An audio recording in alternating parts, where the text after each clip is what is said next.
by schools, and I presented at the last meeting, or where Jackie was absent, so that's why you probably wouldn't have seen the research, but I did have info on that. It was, I believe it was 8 out of 11 or 12 or so schools that do have valedictorian. Is there a way to find out? I'm just curious nationwide what the trend is.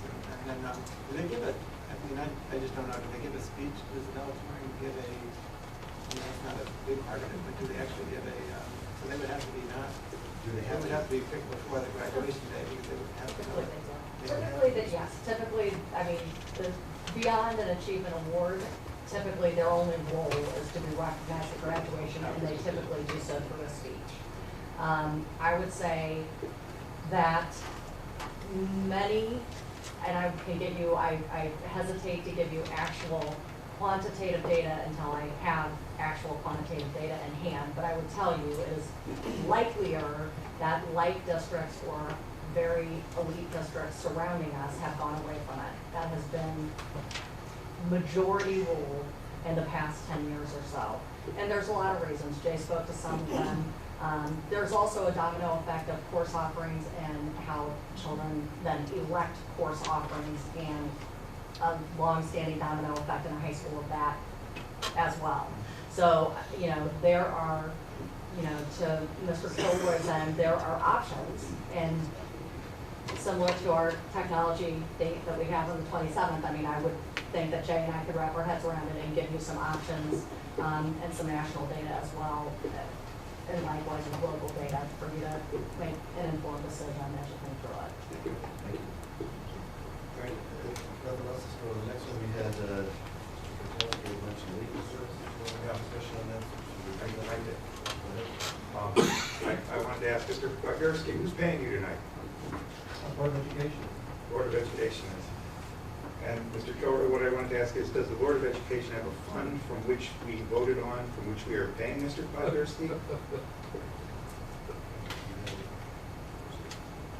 How did we authorize Mr. Bylaw to be paid tonight? I was told that I could invite him. As far as I know, whenever the board spends money, the board has to vote on it. Mr. Bylaw is costing us money to be here. It's probably well worth it, but as a board, whenever, I'm trying to be like a lawyer and hedge my bets here. Since I'm talking about you, John. But I have never heard of a situation in which an individual can spend money on behalf of the Board of Education without authorization by the board. How is it that we're doing this? Or not last meeting, 2 meetings ago, or whichever, a couple meetings ago, when Mike had said, Jeff had made a comment, then why didn't you invite him? So I'm a little bit lost. I mean, lawyer? Well, that's Jeff's comments. My comment is, when the Board of Education spends money, we have to have a vote on it. One individual cannot spend money on behalf of the Board of Education. 2 individuals cannot. 3 individuals in a duly advertised, duly convened meeting of the Board of Education can in fact spend money. Any 3 individuals on this board. Now, we have not been doing that. And but then neither of our administration, because we're not the only people that use legal services. Right. Correct. I mean, yes. in our contract, the treasurer, the superintendent may call for legal advice as well. So do they theoretically have to come to us first before they call the attorney as well, because they're expending dollars? Typically, when you do something like that, is you create a fund. And the fund, certain people are authorized to draw off that fund. So the superintendent, for instance, would have a fund of so many hours, or we could in fact vote to leave it open-ended, which we never have voted on it. So we have options to do this and how to do it. But right now, why don't we ask? We currently have in place for Jeff to be able to file. No, we don't. We don't have it in place for anybody, as far as I know. Is there a fund, Michelle, for legal services? There's a budget line for there's a budget line. For the board, or for the board and the administration? For the district, it's in the superintendent's budget. Okay, so there's a budget line.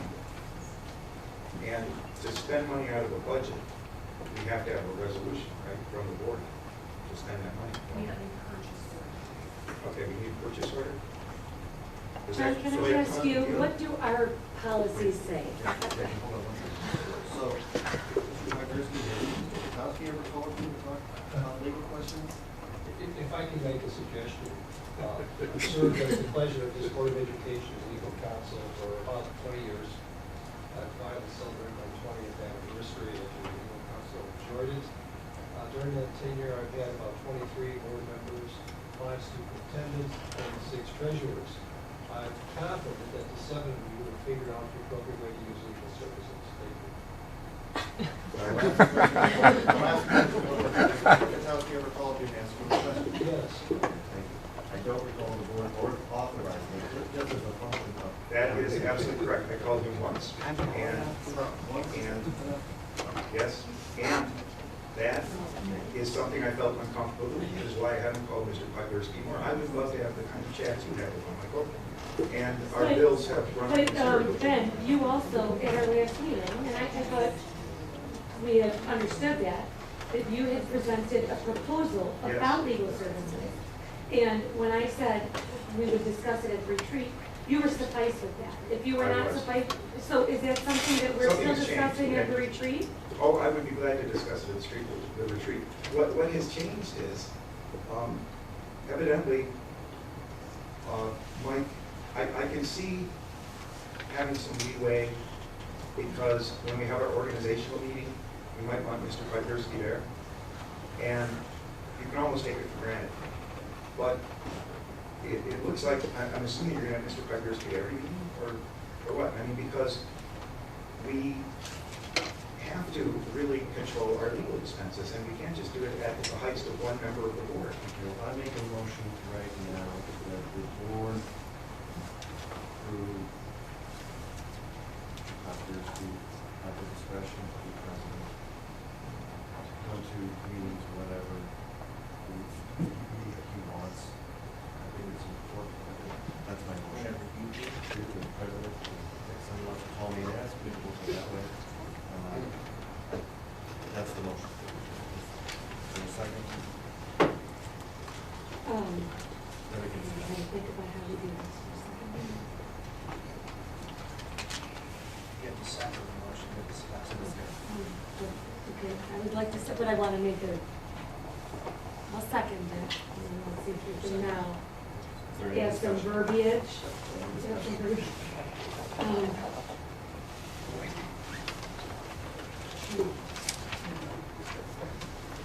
I guess it puts us into some interesting conversation because we had said we were going to discuss this at the retreat, and some of that language that Ben is saying is in some of the suggested that you're just saying out loud right now. I guess, like we said before, all of us are 20% of this board. So I don't know how we need to word that to enable all of us. Because quite frankly, like we were talking about professional development the last time, if any one board member feels that they need attorney guidance or help to do their job better, we should be for that. Because they are gonna only help us make better decisions.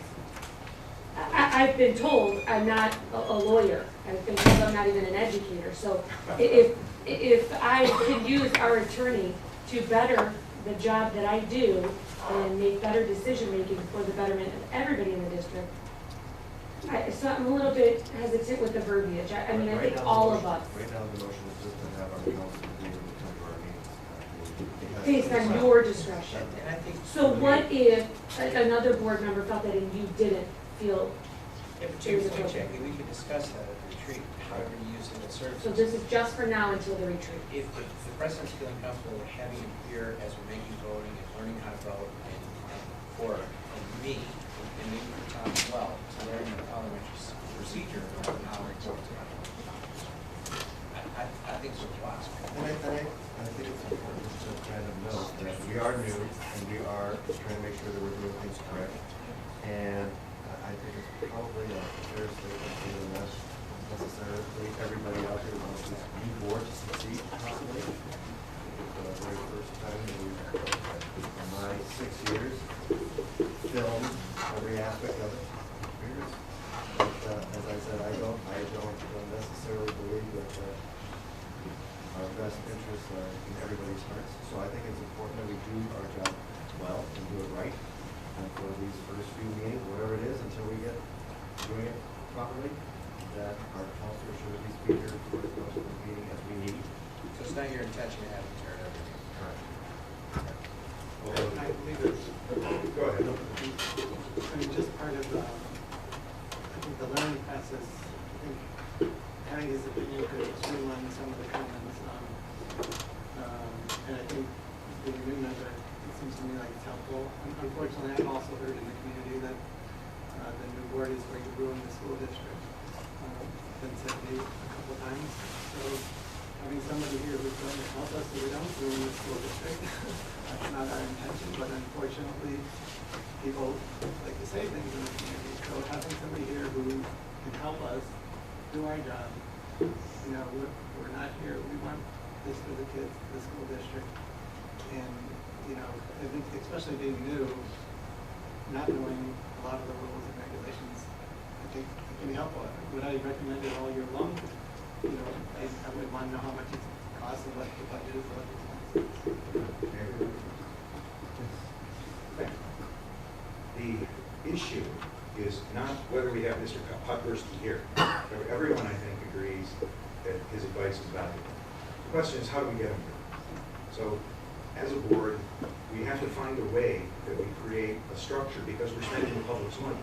And no one of us, unless we give them authority, like for instance Mike is talking about, unless we give them that authority to act on our behalf, no one of us should be able to spend the board's money, meaning the public's money, of course. So there are several ways to do it, and we can talk about that, but I did want to talk about that now because I know Mike's been talking to John, and I know that Mike's asking here this meeting, the previous meeting, and so on, and all of that without any of us voting on it. So thousands of dollars of the public's money have been spent without the board voting on it. So what we have to do is create a mechanism to do that. And you know, you can look at what I proposed, and we'll talk about that when the time is right. But what I would like to see now is for us to try not to use Mr. Putkersky's services very much until we get some kind of structure in which to use it. And in theory, we shouldn't use it at all, in my opinion, but unless we vote on it. So there's a motion on the floor. I'm calling the motion. Calling the question that. Michelle, would you restate the question? I move that the board approve Mr. Putkersky at the discretion of the president to choose. Mrs. Victoria? Yes. Mr. Phillips? Yes. Mr. Potowski? No. Dr. Phelps? Yes. Mr. Forrest? Yes.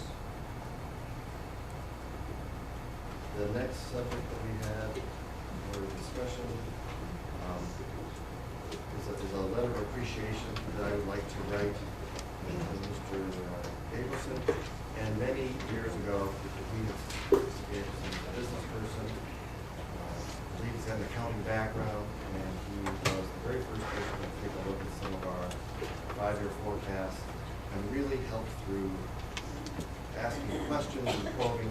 Actually taught us to take a harder look, a better look at how we forecast, our mechanisms for forecasting, reanalyzing some of the things that we were doing, our understanding of the forecasting system, and that has helped us greatly in improving our forecasts, our understanding of our costs, and I believe that a letter of appreciation is long overdue.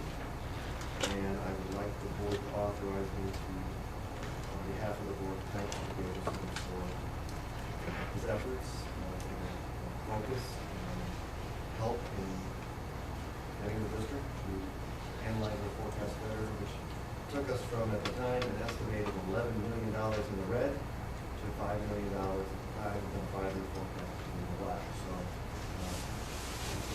regional talent, we thank people for their donations all the time. I believe that donation of time and service is warranted. He's a valuable resource to the district. He's helped financially in a number of different areas, some publicly, some behind the scenes. And I would like to make a motion for the board authorize me on behalf of the board to send him a letter of appreciation for his budgetary analysis and helping us to improve our forecasting. When was that done? He did that back in 07. 7 years ago. Better late than never, as far as I'm concerned. But how can this board, since we have no knowledge of what's there, how can this board thank you? Well, I was there, so like you were there. I wasn't there. I got on the board. Well, everyone here was a citizen. But Probably most there of was us a were group citizens. called the Fact Committee was working on analyzing and working at the behest of the board. Actually was brought in, and he was one of the individuals in there. And as a matter of fact, I think he was very helpful in figuring out what's going on, if you would care to, but it's kind of hard to ask somebody to help you out again if you have some time for the first time around. Actually, excellent. And so I would like to formally acknowledge that, and especially if we might want to call him again to help us out with some analysis. Jeff, can I ask you, what is it that you were, are you allowed to say that you were thinking before? Does it cover any of the boundaries or things that Mike has touched base with? Not directly. Mike might be more comfortable thanking him properly when he does something, because I'm sure, given your relationship with him, he'll be doing things for the district, and we should thank him properly. I certainly agree. Sometimes he likes to remain anonymous, so actually we don't have that vehicle to publicly recognize that we are fans from that, because he likes to remain anonymous. And I respect that, so I believe that some pending projects that we're going to be looking at, we should. Okay, so 7 years ago, a gentleman from Mercury did a lot of research to help us out. And 7 years ago, we didn't say thank you. And you'd like a vehicle to say thank you? I would like And you have a problem? Well, we don't know what he did, we're just like, But Mike you just did wants to something say for the something from district. 7 years Say ago, this is thank you. really weird, I mean. No, it's not particularly weird. A resolution to say thank you to somebody who helped the district. And where I go about that, I don't know. Make your motion. Make your motion. If we made, I second the motion. we wait for this.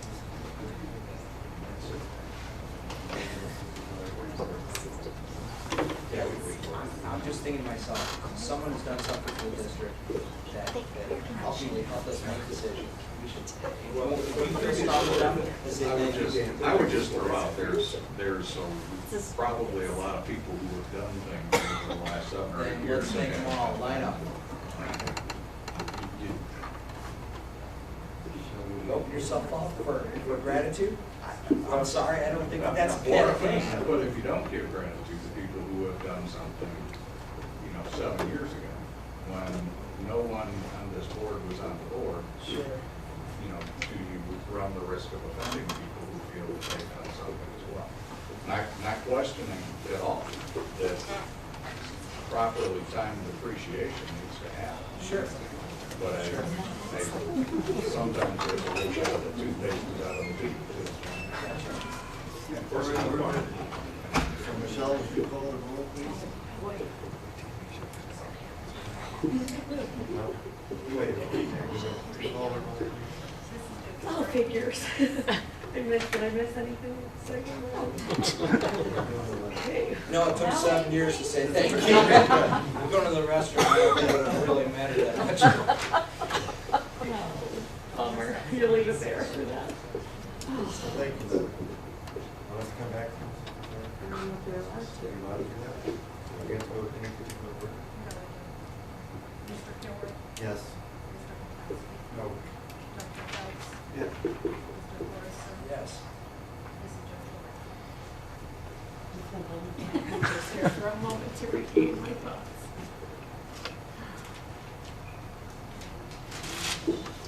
Oh, thank you, Kim. Yes. Okay, the next item on the agenda has to do with the operating proposal. That's one thing.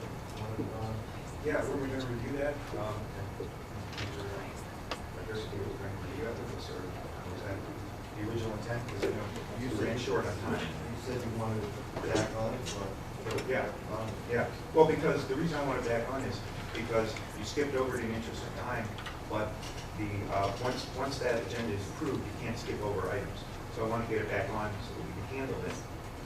And because the board president cannot skip over items that have been voted on by this board. So what I want to do is put it back on so we kind of get things right, get the technicalities right. So I'm sorry, I'm Oh, confused. I'm not there sure. was to be a review of our operational policy, and I assume that Mr. Bylaw was going to review that with us. At this particular meeting or At the previous organization? meeting.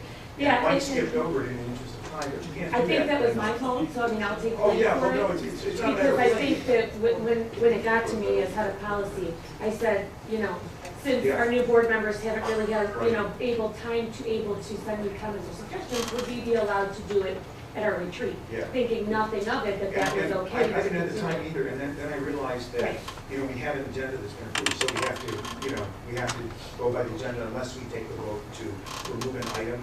So if that was important enough to be on in the first place, then maybe we could do it now because we have Mr. Peppersky here and we're all here. And, you know, that would hopefully substitute the fact that we didn't follow our agenda. what came up when we said we were going to put it for discussion? Yeah, we didn't vote on it, see, so But it's there still. wasn't anything to vote on. We have on the agenda, there was no roll call vote. Well, yeah. No, but the item was there for discussion and it was decided by, I guess, you and Jackie that we would discuss it. No, guys, I mean, we were all here. I said, can we discuss this at the retreat? Do you guys have any No, comments? This is just parliamentary procedure, it's just doing it right. Right. That when you have an item that the board has voted on Right. to be on the agenda, if you want to remove it, therefore not discuss it, then you just have a vote, you just remove it. And so I was hoping that we could cover that now. I would just add one thing before you go there, is maybe even more so than the agenda. This operating protocol was approved on September 9th, 2013 by a resolution of the board. And in that resolution, in signed resolution, it said that it will be reviewed and recommended, the protocol will be reviewed and signed at each organizational board or meeting of the Board of Education and/or at any time a new member is sworn into office. That, to me, is probably the bigger issue than, the agenda part is part of it, but there was a resolution that was approved that clearly would have needed board vote and majority vote to table, because without that, you know, you have not followed your own resolution. Not that you're going to go to Board of Education jail or anything. But So we were all in fault, right? 'Cause Yeah. none of us realized found that. it. Yeah, none of us So we realized can it. just follow, follow procedure and we're good. John, would you like to comment on? So what is it that we need to do right now? Well, first of all, It sounds like there is a suggestion that this Board of Education have a resolution to take it off the agenda and to place it on whatever future meeting or retreat you want to do. That's fine. Was that your resolution then? I think that's a very good resolution, that cleans everything up. So I forward the resolution that we take this item and discuss it as required at our retreat. Fair enough. I'll second it. sorry, second. Okay, good. We've done our house now.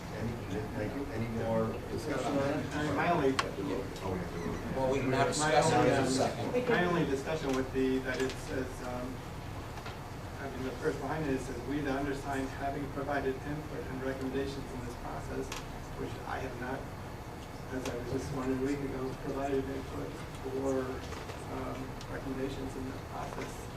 And this has to be done at a meeting of new board members. So a new board member comes in and they have to immediately provide input. And it's worded, so if part of the issue would be to talk about the wording of it. And that's why it was shared in advance, hopefully, and one of the things would be my intention, as long as my superintendency might be here, to be able to spend time going through, like we did, reviewing the operating protocol, 3 or 4 weeks prior to the actual meeting, so that it was there. Point taken, but, you don't want to get it at the meeting and say, hey, we need to vote on this. John, did you happen to see the signature pages and have that run by you for approval back in September? I was in Greece, so I wasn't even around this time, and I know I signed it on the way back and never given a copy of it, just even have for review. Have you?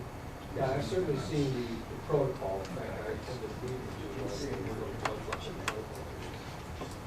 Can you take a look at that for, is it, can it be written better? Dr. Phelps, well, It's your protocol, the 5 of you as a Board of Education. It can be written better, probably something that the 5 of you need to decide.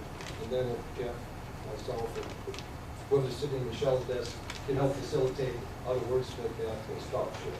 It's your protocol. It's also my understanding that most of the language in there is contained in other existing board policies. So changing this language is more than going to be changing in protocol. You're going to have to go with the base source board policy where this language comes from, and then follow your reading procedure if you want to change the language. In some of these it is. On some of it, but if it was just the signature page that says the undersigned having input, is that improperly written legally? Can you bind somebody to sign something? The previous board bind new board members to sign something stating that they have made recommendations and inputs on what they're signing if they have. The short answer is no. The longer answer is the 2 new board members are bound by 95% of this because it's existing board policy. So it's a splitting hairs.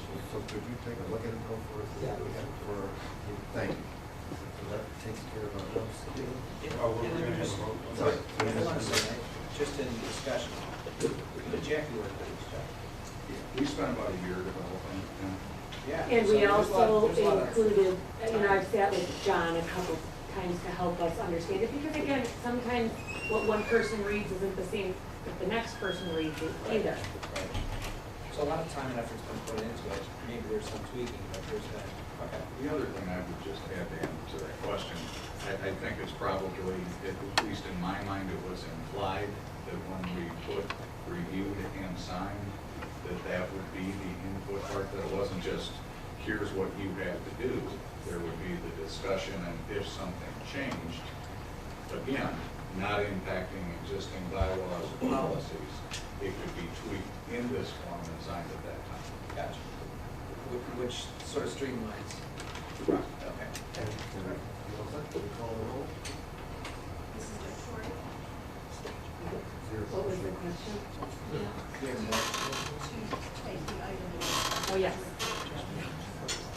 Mr. Gilroy? Yes. Mr. Mikowski? Yes. Dr. Phelps? Yes. Mr. Morrison? Yes.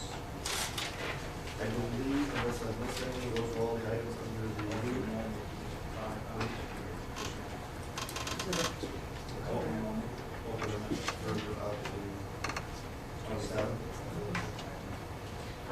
If I, no, never mind. I just wanted to hear it before the end of the meeting, so we could thought in place. Well, we do have a vote on, don't we, voted for it? Do we No. vote on?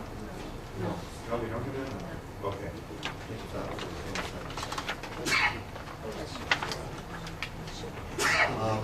So that's all I've got this for the new business, is that correct? We have the standing committee report, I don't believe we have anything except for down in policy or. Down in policy. You and I were gonna set a date, Jeff? Yes, we were, and I don't have my calendar. Can you email me a few days tomorrow? Is anybody who wants to have some meetings between now and the 27th, since we're in the scheduling meetings also, would you talk with Jeff and get the possible dates?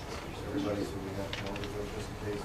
And also to the new board members, even though these are committees and each one of us kind of steer the board, you can attend any one of them that, and you're invited to all of them. I mean, clearly, we all don't have the time to attend everybody else's meeting. But it's not just because I'm in policy. If you wanted to sit in and listen and how it goes, I'm not welcome. But we do have to advertise if there's gonna be a committee meeting, because as soon as you have more than, as soon as you have 3 Well- board members there, it's then a. But we have public this meeting. conversation about, are they coming as a board member, or are they coming as a public? De facto, guys, on the other, they're there as a perceived board member. Somebody walks into a committee meeting, they can't say, I'm just a citizen here, you're a board member, and that they get anointed, so. You can advertise these committees publicly, and then all 5 board members can attend. But you could not have a committee meeting and then have the board members just arrive and say, well, it really wasn't a committee meeting because we weren't acting as board members, she's the. No, but you could have 2 people. Two, but you said anybody, when you have 2 news and No, you, I mean, I that think makes they 3. should, everybody should always know when the dates of your meeting or my meeting are. But We did not typically advertise the standing committees last year. And if you're, and therefore, if more than 2 board members were going to have an interest in it, for the sake of not having sunshine law violation, you want to have them advertised so that anybody could attend. So this is a function of protocol. Well, I just know in the past, I was one of, like, the 5 of the old board that could never make it to the finance meetings, and on several occasions, several board members were at finance meetings, correct, in the morning? Yeah. I think one, we actually advertised, people want to come. So that's what I want to ask, does anybody want to come to a curriculum meeting? Okay, so if you do, But we we try to find dates that work. And we can send emails or suggestions or whatever to anybody. I think this year. Just related to dates, just reminder to board members to send out information regarding retreat if you haven't already. I've got a couple just that friendly reminder. So Dan, if you would like to get a finance meeting, schedule that time to our policies, work scheduling that. Mr. Russo is out of the office for a couple of weeks. That is correct. Jackie, do you want to do our? Okay, so I'm moving on with policy. I heard of this packet, as Tom asked me to pull up 2431, correct? 2431. So, from what I understand, and please, anybody chime in? Jackie, could I maybe just interject that Sure. might save us all some time on that? Based on the concerns that Tom had and then some concerns that we had coming from the high school administration, I would suggest we not conduct the 3rd reading, 2431 today. Or pull it And out? if we move it, if not to the 27th, to the February, so that we can make sure everything is in line. We're not sure that the academic eligibility piece that was put in by Neola is ours. So we want to make sure that that information is correct before the board acts on it. So I would Is that table, the concussion piece? just the academic eligibility for athletics, for scholastic athletics. So I would suggest we table the 3rd reading of 2431.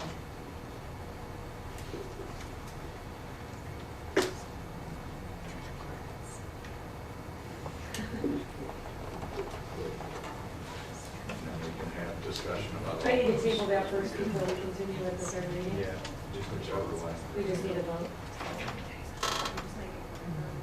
Yeah, I'm- Pass it. You could make the motion at the end to approve the 3rd reading of all but 2431. This packet, the only one that I got via this packet was Tom's 2431. And that's the one we were just talking about. Some I could not find, I didn't know if it was duplicate, so I don't, so when I went through, there were like 4 that I could not find, so I didn't know if I went on the school. Yeah, now some of these, But I don't know if that, probably the best route, Tom, some of these policies are new, so they wouldn't be out on there or out on the website.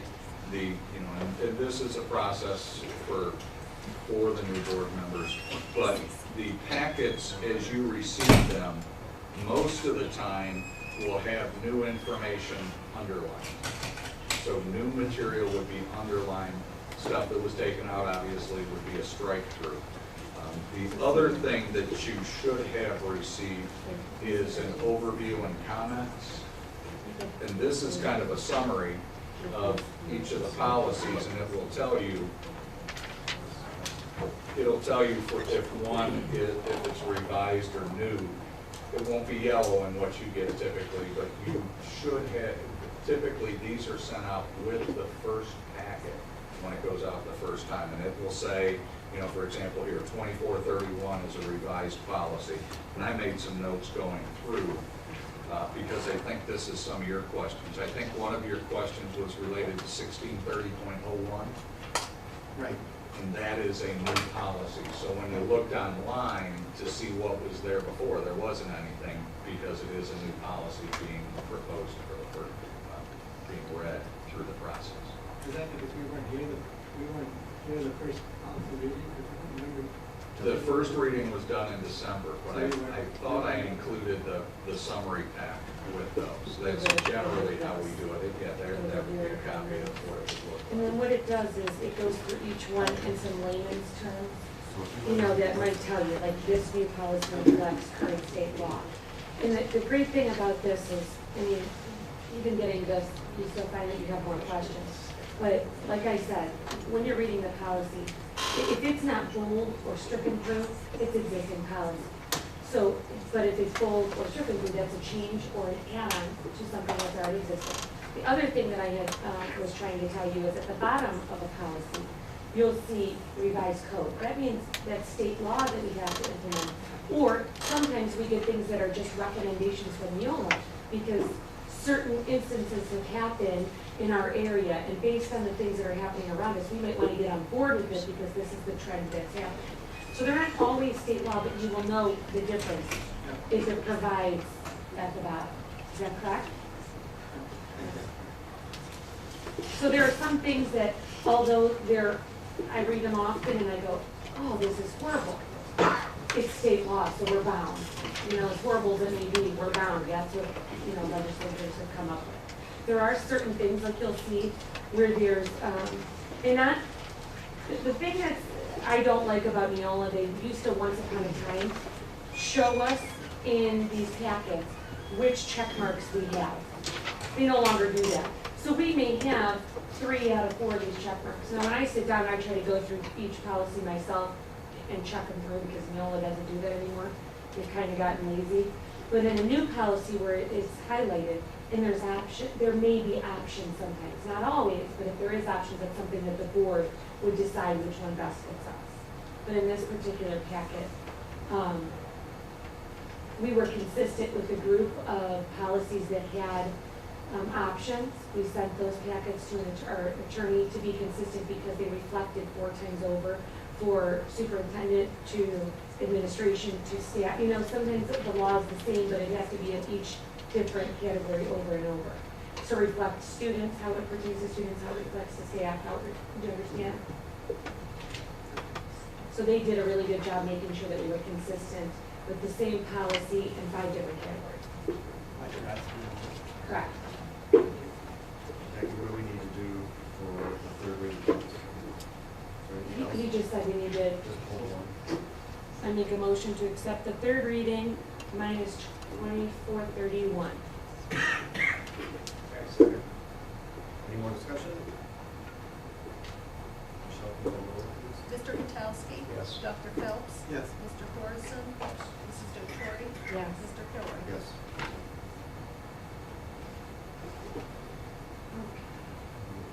Your second item is,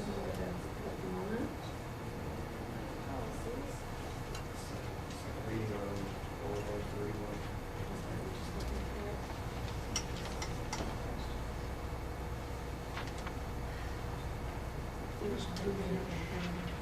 Possibly jump on the internet and go over bylaws and go up bylaw 0131. Please.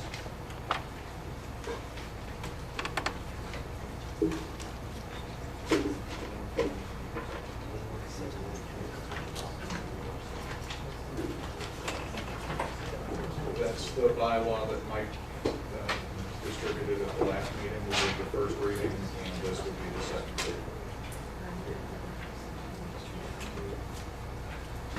You want a physical copy of it?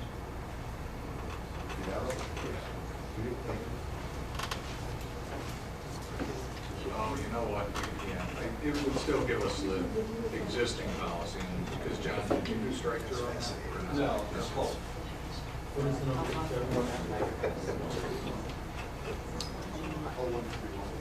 Please bring it up.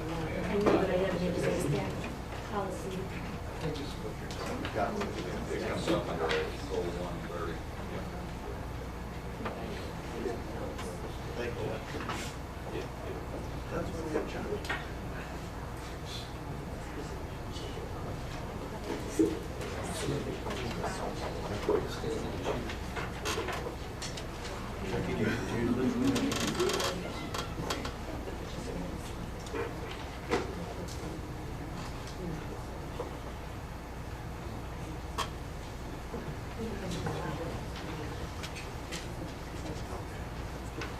we have our, Yes, I'm sorry, I'm finding other ones, because I had so many policies that I you're the best. was looking up. No problem. We'll need to do the same. Yeah, well, no, there's not, so it's just discussion. Oh, 131. Again, this is just a function of how to, what I'll call, advance issues. We as a board only meet generally twice a month, or sometimes it's beneficial to waive whatever the readings are. As I said, most boards, or many boards, best majority are 4-1. That does not mean that by being able to waive a reading and actually vote on something, by amending this policy, does not change the majority rules 3-2 every policy or every action has to come up for a vote. This just allows us sometimes to get to a time if we need to or want to, instead of having to wait another 2 weeks to do another meeting to another 2 weeks. And sometimes there's only one board meeting for this. It allows us hopefully to be a little bit more effective and a little more efficient without throwing, I guess, Thank you. I look at this as a solution in search of a problem. We have that problem. When something is important, the board pulls together. However, if it's divisive, we might in fact have a scenario where one board member wants to hold things up. This, and I've never seen anything that had to be pulled together so quickly. I mean, maybe you can give me an example. You've been here 6 years, I've been here 2. But in 2 years, I've never seen anything that was so pressing that delaying it a week or 2 would be a problem, when in fact, we could simply call another meeting in a few days to discuss it. So I really am totally puzzled by the reason for doing this in the first place. again, some months we have one meeting, some months we have 2 meetings. All it does, if you were to say, if one board member wanted to hold up before something, all that does is postpone the inevitable for something that would be happening. And I think that my problem has been in the past, since the board only meets oftentimes max twice a month, you could be postponing 2 months out, depending on how you decide to discuss stuff. And sometimes it has to do with ordering, if you're trying to order things. Computer companies work every day, they don't work on our cycle, we have to work on their cycle. Or, can I say something? I guess the one thing that I would say about this is, like you say, in the summer months and in some holiday months, we do only meet once a month. I do find that we are in a unique situation where in the past, 4 of our 5 board members had flexibility to meet just about any day or time of the day or evening. And in this new board, and currently also myself taking on other roles, we have 2 new board members who work, I think, more than full-time, if not more than full-time. So we don't have the flexibility to call a Friday morning quick 5-minute meeting like we have in the past, Am I getting that correct? I mean, it doesn't seem like in conversations with either one of you, you have the flexibility to take off as much time I think that the old board may have had. And on my current self as well, I don't have the flexibility to say that, you know, I have 3 days available next week. You have a very small window or no window to add additional meetings. What we're talking about here are bylaws and policies, though. We're not talking about like ordering something. We're not talking about voting to give someone commendation or voting to hire a teacher. We're talking about our bylaws and policies. Those are things which are more set, and it's a much more sedated thing, because those are the principles on which we run ourselves, on which we run the school. Why would there be a rush to change the principles upon which we run the school district that would require us to be in such a hurry that we'd have to just push this along with no additional readings? And so I can't see a scenario. I think it just enables the district to try to operate more effectively. I don't know how to say it any other way. It's not like we're saying, how do you change it to 3-2 or something like that, or we're just trying to be as efficient and effective as we possibly can in very trying times where the only certainties I know is that Washington will mess it up before this year. And so, as a result, we've got to try to do the best we can with the time allotted that we have, when we have it.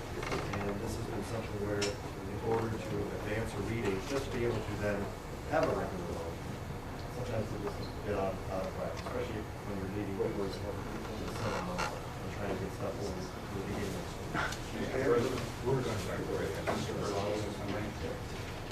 Just the one point I want to emphasize to the board as a whole is current bylaw says a unanimous vote of the board members present to change.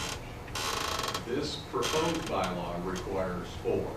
So, you know, whether that's good, bad, or indifferent, I just want you all to understand the difference. Current bylaw would allow a board meeting of 3 individuals here to waive additional readings of policy or bylaw and pass that with 3 yes votes. The proposed bylaw will require to have 4. And again, there's no value statement behind it. I just want you to understand that difference between current and proposed. Thank you. Any more discussion, or should we move on to, that's all the policy? This will be on the 27th for a 3rd reading. And that takes us to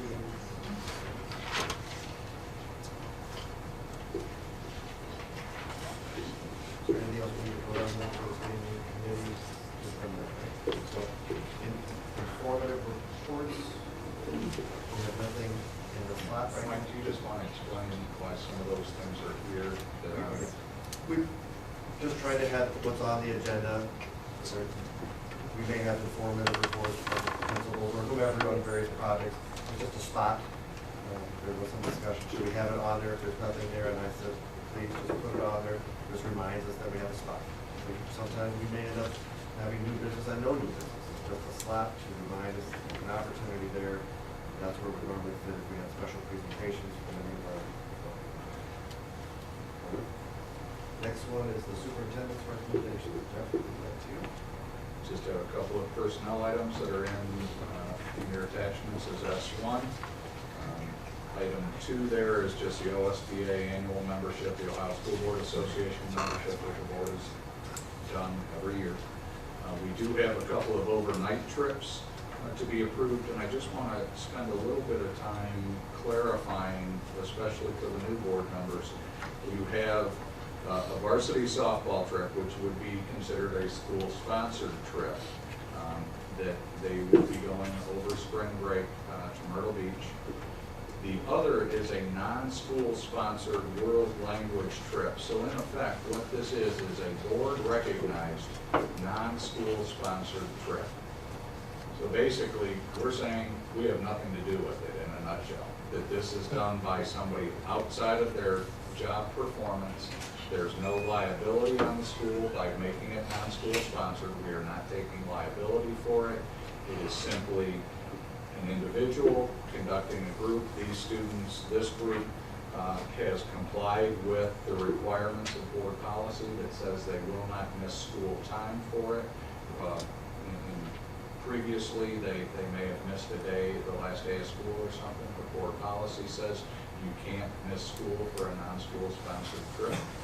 Board recognized non-school sponsored trip. I love that phrase, but that's what it is.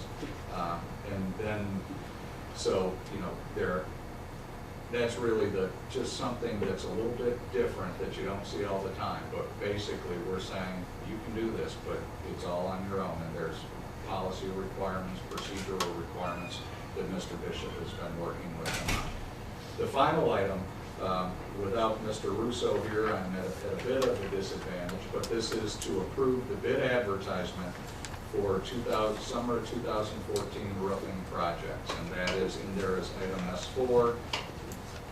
This is basically, all you see in your packet is the approval to advertise 2 times and then a deadline. The plans in going to bid, as I understand them through my discussions with Mr. Russo as we put this stuff together, is this covers a big chunk of the roofs left. It does involve work on the 3 remaining buildings, Lindsay, middle school, and high school. All of Lindsay, a big portion of the high school, and somewhere in the 20 to 25% at the high school. Did I say that? The middle one was middle school, a big chunk of the middle school, and 20 to 25% of the high school. The discussions we have had is to go to bid with these in separate items as alternates so that decisions can be made on a lot of things, including the bid price as to what we take or don't take, so that if the money we have carried over from last year plus budgeted for this year doesn't allow us to do all that, there can be some decisions based on those alternates to make sure it fits within the budgetary allowance that the bond issue is bringing in. What I couldn't understand on the bid is this all going in as one bid, or is each building a separate bid? It's one bid with alternates for each building. So you don't have to, it's not all in, the board is not required to do an all or nothing by using alternates. That's really the thinking behind it. It allows us to pick and choose and meet what we want.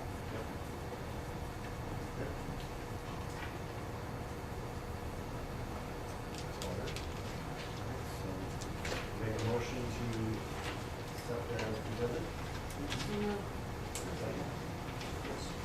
Have a second. Michelle, call the roll, please. Mrs. Dotori? Yes. Mr. Kilroy? Yes. Mr. Vitale?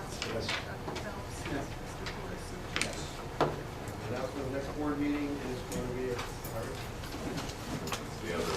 okay, so we have a board meeting, 7 o'clock, Monday, the 27th, here. Is there a motion to adjourn? So moved.